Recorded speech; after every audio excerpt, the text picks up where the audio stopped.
Hello.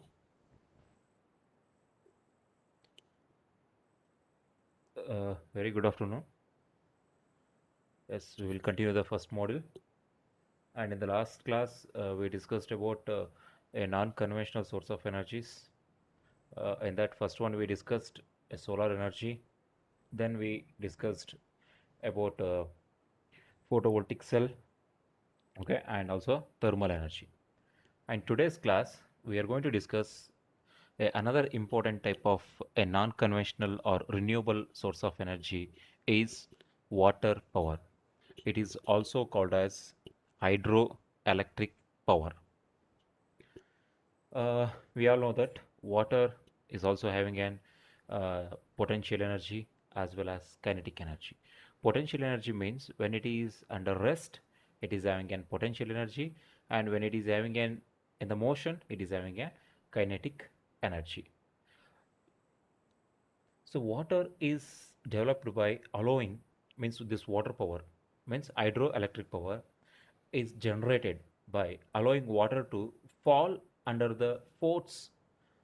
It is fall under the force due to gravity, and it is used almost exclusively for electric power generation after the solar energy.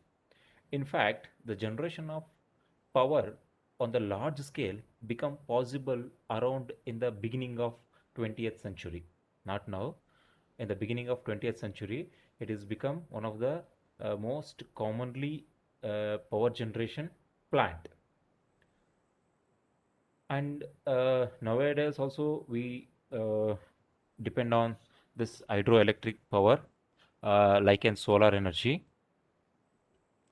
And the prior to that, the water power plant or hydroelectric power plant were used obviously for the small capacity, as usually around 100 kilowatt.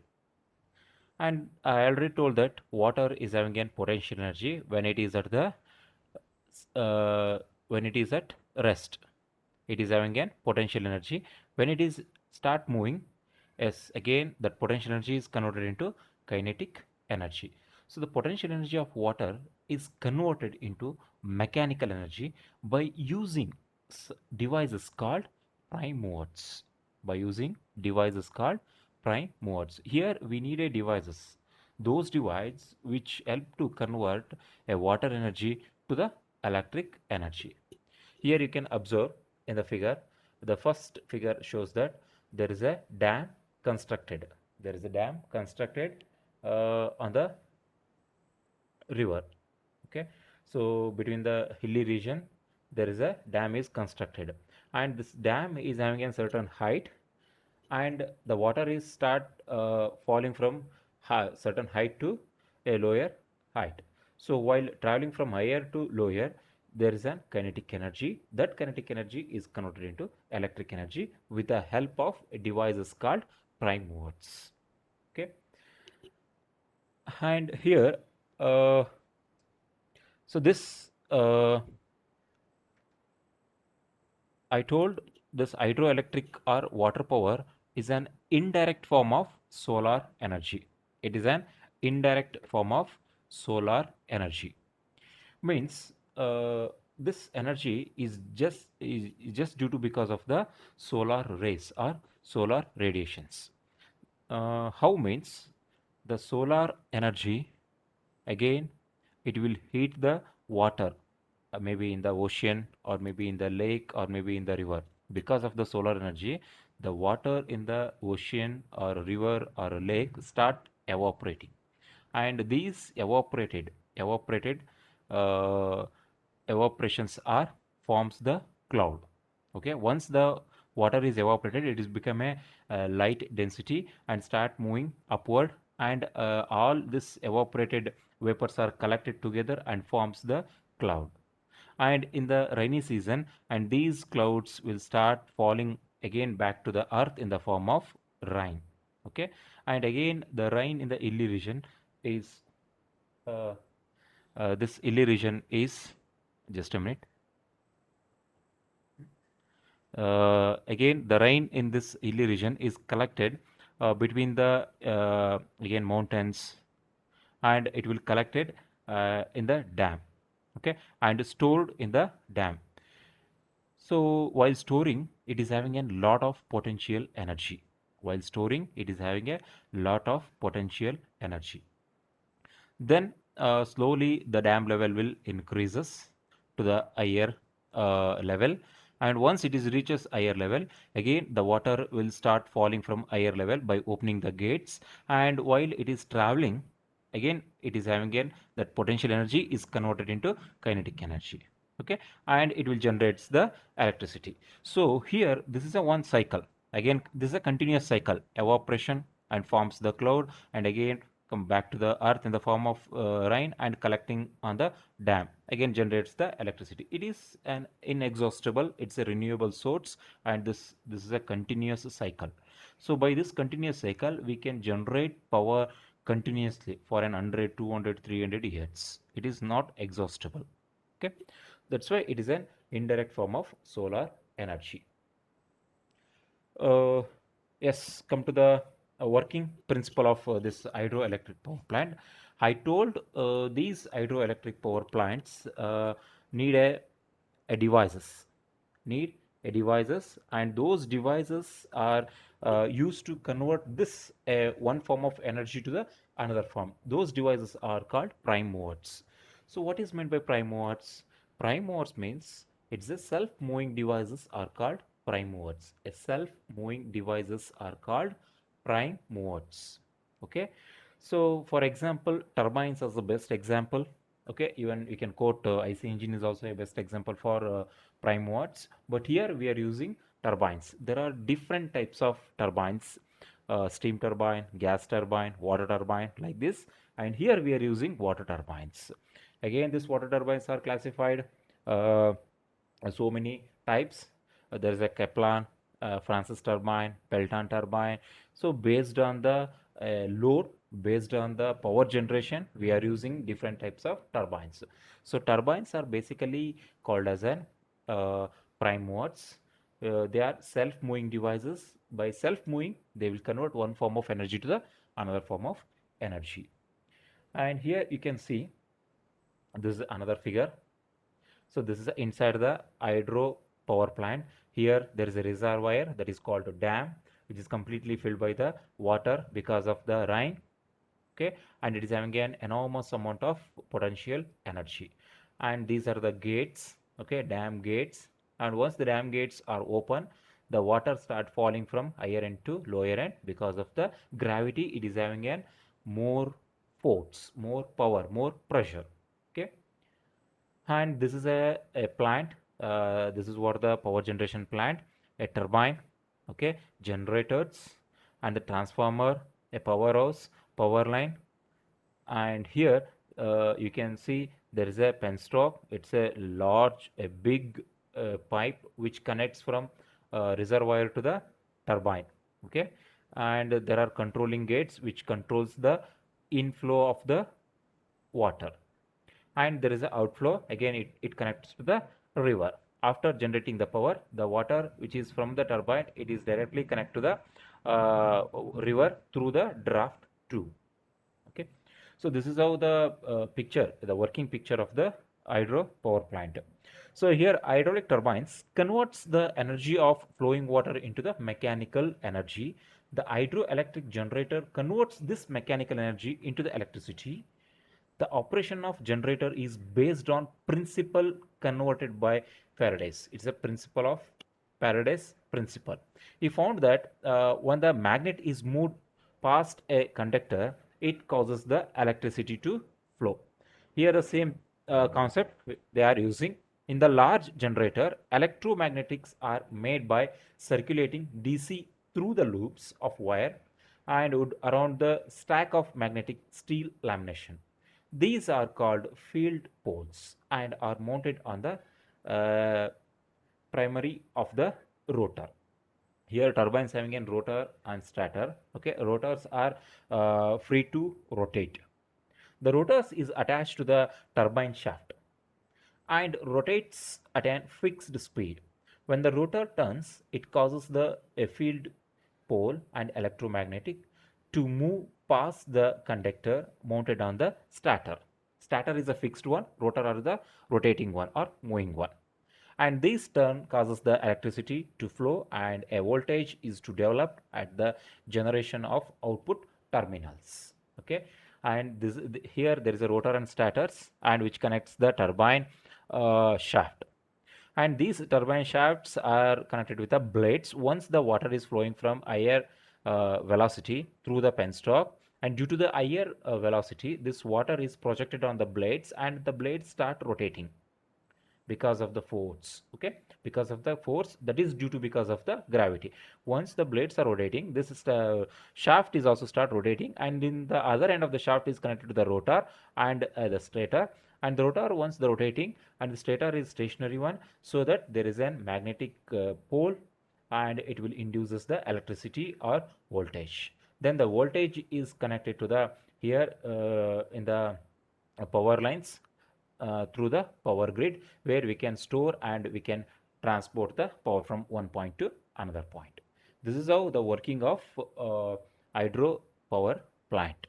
Here, directly the potential energy stored in the dam is converted to the electric energy through these devices. And the classification of this hydroelectric power plant maybe with a small hydroelectric power plant and mega hydroelectric power plant based on the capacity we needed. And the power available from the falling water can be calculated by using one equation. One equation is there, and that equation is mainly based on the flow rate, the rate at which the water is flowing, flow rate Q. The density of the water is also important. The height of fall means how much the height is there, the dam from how much it is height to fall on the ground, and the local acceleration due to the gravity G. So the equation is P, capital P is equal to nu into rho capital Q G H, where P, capital P, turns the power in the watt. Okay, it turns the power in the watt. Next, nu means it's a dimensionless, it is the efficiency of the turbine, and rho means density of the water in kg per meter cube, and Q means it is a flow rate at which water is flowing, that is meter cube per second, and G means acceleration due to gravity, and H means the height difference between the inlet and outlet. By using this equation, we can calculate how much power is generated. So next is the advantages and disadvantages of this uh, water turbines. And of course, this water turbines is having a lot of advantages. We already know that it is an indirect form of solar energy. So that the advantages are mainly it is an eco-friendly. The advantage is mainly it is an eco-friendly. Okay, eco-friendly means it won't create any pollution because there is no combustion. If there is a combustion, it may produces the toxic gases, but here there is no combustion. Only we are using the prime movers to generate the energy, so that it is very eco-friendly. And second thing, we can generate the power. Enormous amount of the energy is we can generated, and in the 20th century these are the main source for the electric power generation. And these of course these power can be used for the rural purpose as well as urban or industrial purpose. And and another advantage is it is a inexhaustible, and they are renewable source of energies. But come to the disadvantages. Some of the disadvantages are there. This hydroelectric power plant. The first one is in the developing this project, it will take about 6 to 10 years. Means the installation period. That is what gestation period or installation period is 6 to 10 years. It take a long years to install this power plant, because we already know that, and you peoples are the civil engineers. You know better than me the construction of the dam.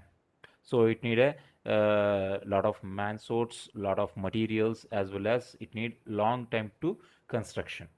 And also the main drawback of this, another drawback is deforestation. For construction of this dam, again we have to go with a deforestation, as well as the growing problem of relocation of the villages. Dam means it need a lot of large area, so that we have to relocate the villages, and involving the compensation of damages.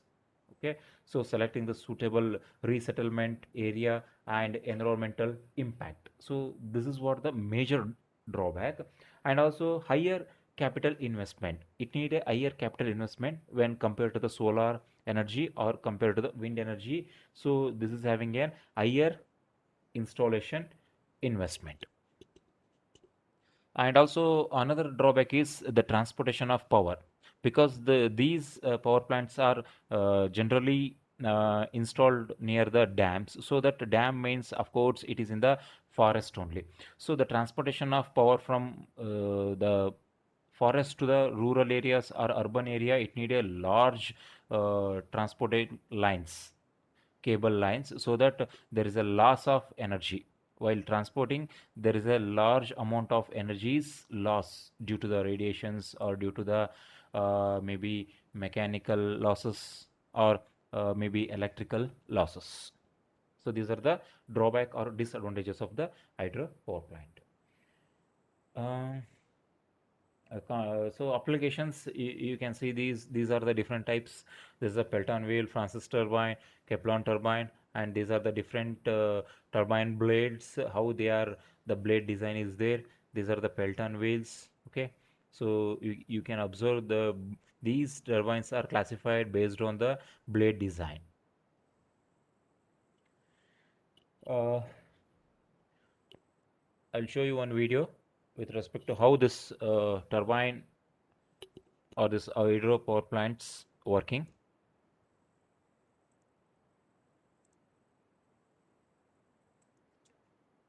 Yes.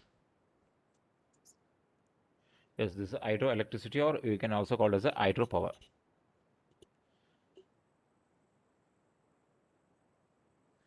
So this is how.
Okay. So this is what the working of hydroelectric power plant.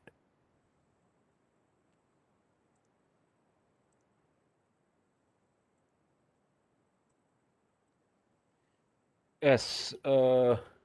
Next renewable source of energy or non-conventional source of energy is a windmill. So this windmill, it is also comes under the non-conventional source of energy. The energy of the wind, the energy of the wind can be economically used for generation of electric energy through this windmill. The windmill is used to convert wind energy to electric energy. Okay, and this wind energy is also indirect form of solar energy, like a hydroelectric power. So like a hydroelectric power, it is also a indirect form of solar energy. uh, so how it is indirect form means, first the solar energy. Okay, the solar energy is a source for this wind energy, means heating and cooling.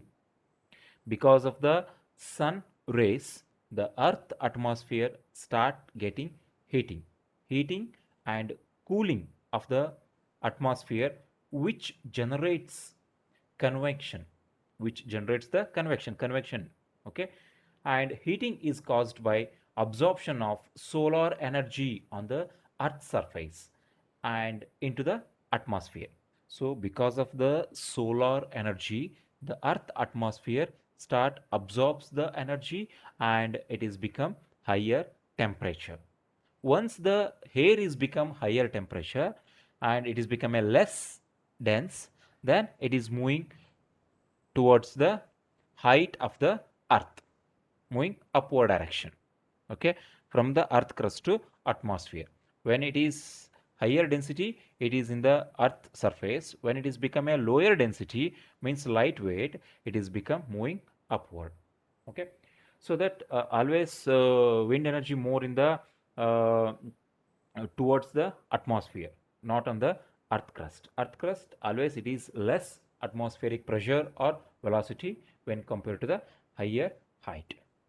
And the second reason for this wind energy is the rotation of the earth. The rotation of the earth with respect to the atmosphere. Means we know that the earth is rotating. That's why the earth is rotating with respect to the sun. So for the one rotation, it need a 24 hours. We know that. So this rotation is also causes the atmospheric air to moving faster. It is also having some contribution for the wind energy. The first contribution is heating and cooling by the sun, and second contribution is the rotation of the earth with respect to the sun. So by these two, what happens? The wind energy is having, or it gains the energy, and this energy is converted with the help of these windmills to the our required useful form, electric power. The potential of wind energy as a source of power, it is a large. The energy is available in the wind over the earth's surface. It is approximately estimated 1.6 10 raised to 7 megawatt, which is nearly equal to the a present one day consumption of throughout the world. So throughout the world, how much energy is consumed per day? It is equal 1.6 10 raised to 7 megawatt. Okay, so that much of energy it is having wind energy, but we cannot convert all that wind energy to the electric energy. Only a some part of energy we can able to convert. The wind energy, which is an indirect form of a solar energy, I already explained how it is indirect form, and which in turn driven by a generator, which are in the windmill to generate the electricity.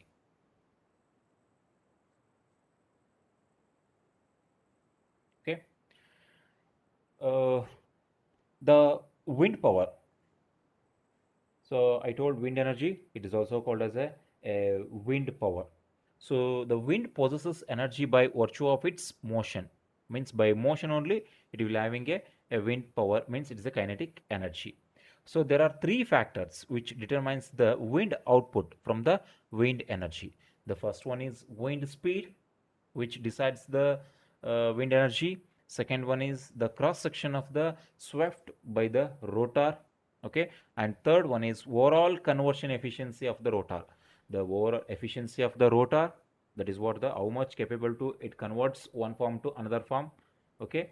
And the second thing is the cross section of the wind swept along the blades and wind speed.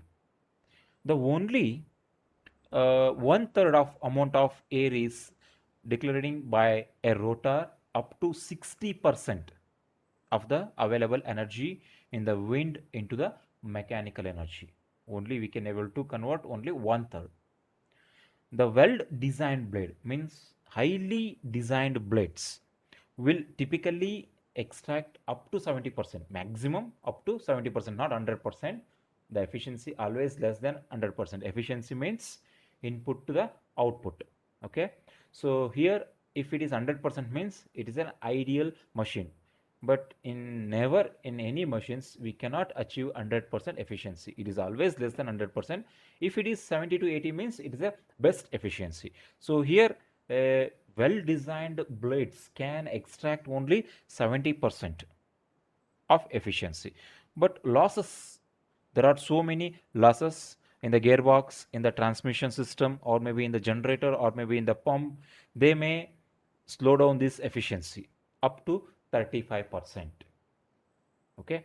So finally, if you get 50 to 60% efficiency, it's a better efficiency of windmill.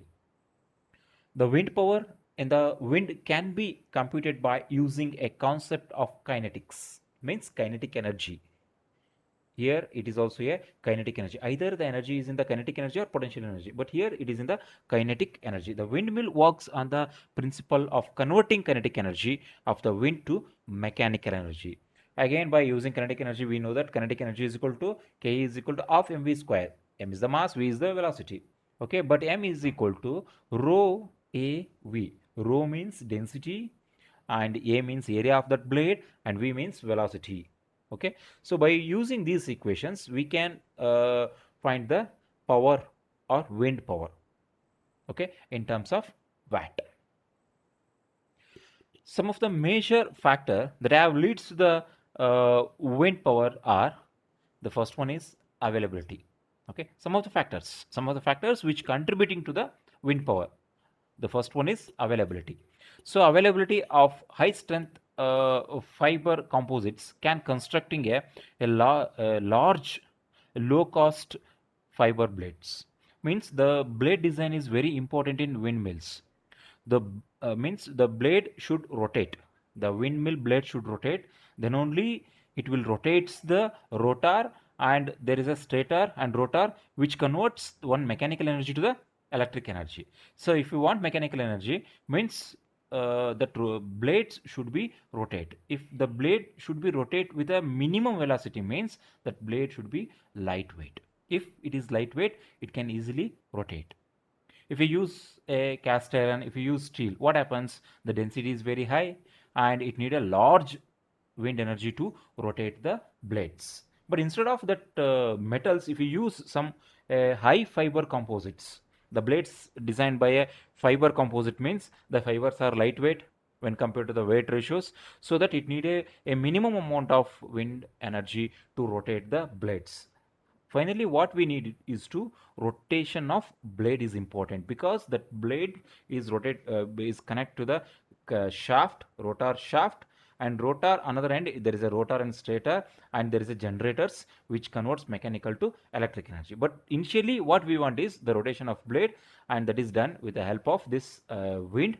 Okay, if we use this lightweight composite fibers, then we can easily rotate and we get a maximum efficiency.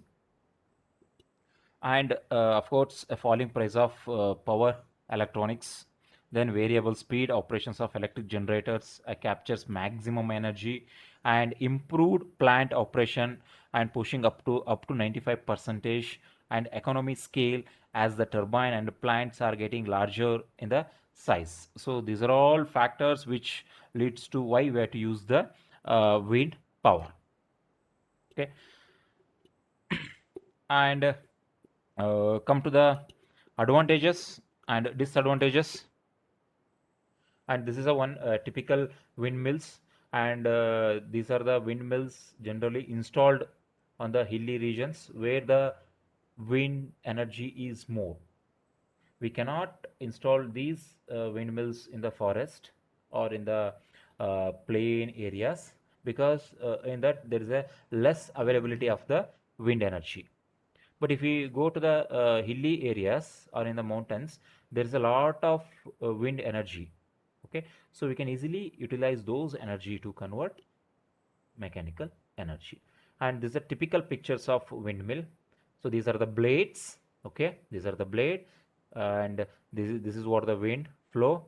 Okay, and gearbox. This is a shaft which connects the blade and the gearbox, and there is a generator, and there is a computer system which monitors all these things, and generator to the capacitors. Okay, so here gearbox, why we use gearbox means it will enhance the rotation.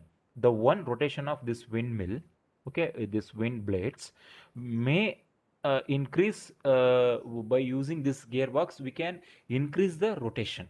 Okay, so one rotation may equal to the two or three rotations of the rotor. So the speed is doubled.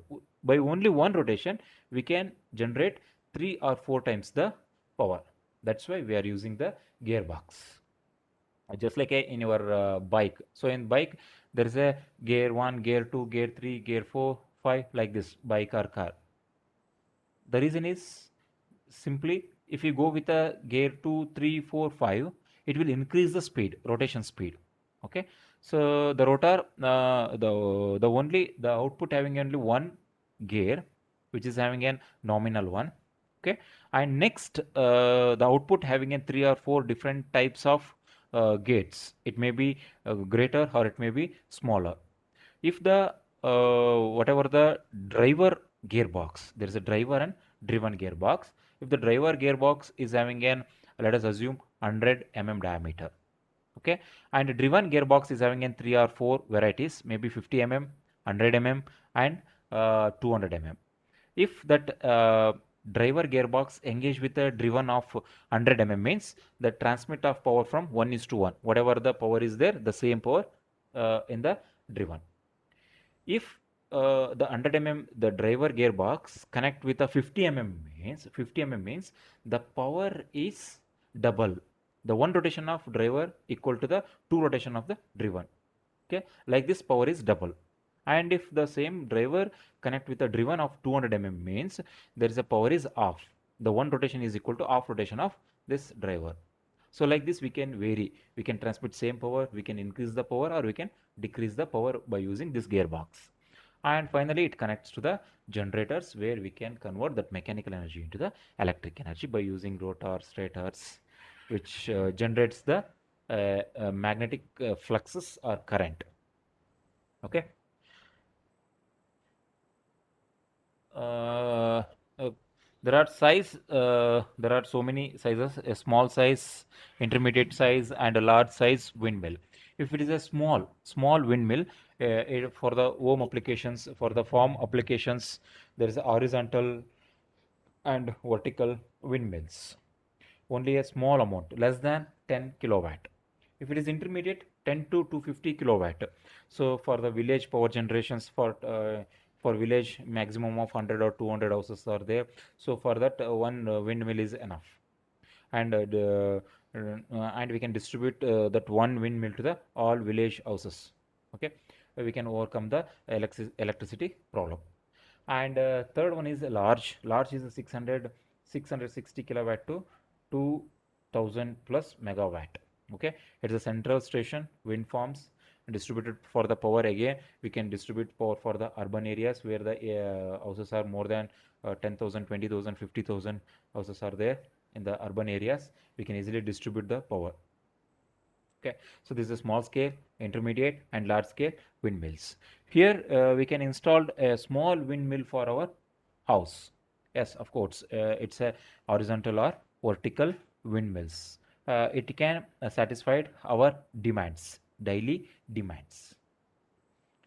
And come to the advantages. Of course, it's the same advantages like an hydroelectric power plant. There is no combustion, there is no pollution for the atmosphere, so it is completely eco-friendly. Second thing is it's inexhaustible. The wind is continuously available. Okay, it's a continuous cycle so that we can continuously get the energy inexhaustible. They are renewable source of energies. And of course, compared to the other power plants like nuclear or hydroelectric, this wind power plants are having a low initial cost as well as low gestation period, means installation period. Within a 1 year, we can easily install the windmill, one windmill. And of course, initial cost is also very less compared to the nuclear power plants or this hydroelectric power plant. It's hardly 4 to 5 crores. But if you go with a nuclear power plant, it's more than 100, 200, 300 crores.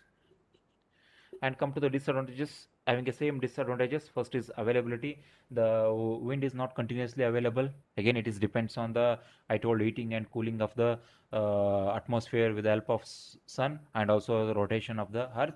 So there is an availability, lack of availability. We cannot continuously generate the wind energy. The one thing is disadvantages. And also second disadvantages, it's a noisy one when compared to the others. This windmill having a noisy, so that it produces a noise. And this should be installed outside the villages or outside the area where the living area is there. So apart from that, we can install these things. And also this again need some having some initial investment. And applications, I told there are so many applications: small scale, intermediate, and large scale applications. Here we can satisfy the home applications by using a small portable windmill. And if we want industrial applications, we can go with a large or intermediate applications. I'll show you one video how this windmill operate.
So this is what the working of wind power.